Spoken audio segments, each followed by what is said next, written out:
সুধীবৃন্দ,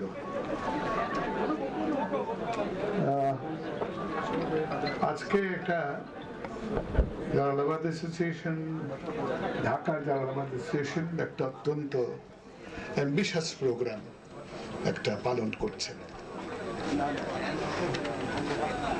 বিদেশে জালালাবাদ অ্যাসোসিয়েশন নাকি 20টার মতো আছে। সেই 20টি প্রতিষ্ঠানের 50 জন প্রতিনিধি এখানে উপস্থিত। এরকম সুন্দর কি বলবো, যে একটা মিলন মেলা, সেটা সচরাচর আশা করা যায় না। আমি আসলাম পরে আমার মনে হলো যে একটা ভুল করেছেন আজকে যারা আয়োজন করেছেন, তাদের একটা ভুল হয়েছে। তাদের এই যে জায়গাটা একটু অপরিসর, আরো একটু বড় জায়গায় বোধহয় এটা অনুষ্ঠানটা করলে ভালো হতো। কিন্তু তবু তাদের বিশেষভাবে ধন্যবাদ, তারা এই উদ্যোগটা নিয়েছেন। এইবারে এটা হলো, হয়তো ভবিষ্যতে আবার হবে। প্রত্যেক বছর করা ঠিক হবে না, কিন্তু এটা করলে একটু অত্যাচার হয়ে যাবে। সেটা একটা আপনারা ঠিক করতে পারেন যে 3 বছর বা 4 বছর 5 বছর পরে একবার এইরকম ধরনের সম্মেলন করা যায়, যেখানে অন্যান্য যেসব দেশের জালালাবাদ অ্যাসোসিয়েশন আছে তারা যাতে সম্মিলিত হতে পারে।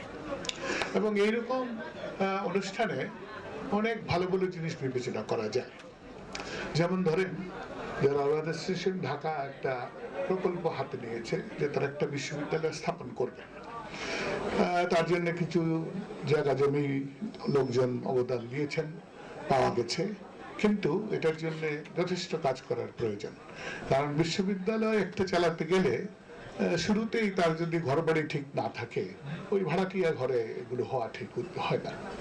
এবং আমি নিজে বলেছি যে এই বিশ্ববিদ্যালয়ের উদ্যোগে আমি একটু সাহায্য দেওয়ার ইচ্ছা আছে।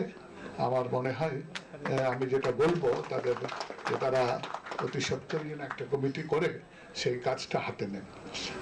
এছাড়া তারা আরেকটা জিনিস চিন্তা করতে পারেন, তারা বছরে অন্ততপক্ষে একটা জার্নালের মতো বের করতে পারেন, যেখানে বিভিন্ন জায়গার থেকে রিপোর্ট আনতে পারেন, বিভিন্ন যে ওই 20টা প্রতিষ্ঠান আছে তাদের কাছ থেকে, যতটুকু কাছ থেকে পাওয়া যায়, এবং সিলেটের ওই বছরের কিরকম সমস্যা, সেগুলোর সমাধান কি চিন্তা ভাবনা হচ্ছে, এইগুলো যদি একটা সার্কুলেট করেন, এরকম ধরনের একটা জার্নাল, আমার মনে হয় এটা আমাদের যে একটা বিশেষ ঐক্য আছে, সিলেটের ঐক্য, এটা এক্সপ্লেন করা যায় না।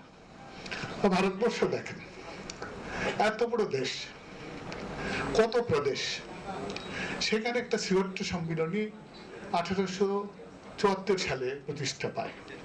এখনো এটা বেশ জীবন্ত আছে, বরং অনেক বেশি শক্তিশালী হয়েছে। আগে এই সিলেট সম্মিলনী তো কলকাতায় তারা 1 বছর, 5 বছর, 6 বছর, 8 বছর, 10 বছর পরে পরে সম্মিলন করত। আমি বহু কষ্টে তার ইতিহাস জোগাড় করেছি। তারা বোধহয় 12টি সম্মিলনের মতো করেছে। এবারে করলো একটা কলকাতায়, ভালো সম্মিলনী হয়েছে। কিন্তু মোদী সাহেবের এক অসাধারণ একটি আইন তিনি পাশ করেছেন, সেটার বিরুদ্ধে আমাদের ক্রোধ, একটা পরিচয় দেওয়ার জন্য আমি সেখানে যেতে পারিনি। সুতরাং ওই অনুষ্ঠানে কোনো প্রধান অতিথি ছিলেন না, আমি ছিলাম প্রধান অতিথি, আমি যেতে পারিনি। এবং আমি তাদের জানিয়েও দিই যে মোদী সাহেবের অত্যাচারে এবার কলকাতায় যেতে পারলাম না। তো এই যে সিলেটিদের একটা নিজস্ব এক্সিস্টেন্স, একটু স্বাতন্ত্র্যটা কিভাবে হয়েছে এটা বলা মুশকিল। আমরা বলি যে ভাষা হয়তো এটা স্বাতন্ত্র্য সৃষ্টি করেছে, বা সেটা মূল কথা নয়। এটা নানান কিছু, অনেক কিছু সংমিশ্রণে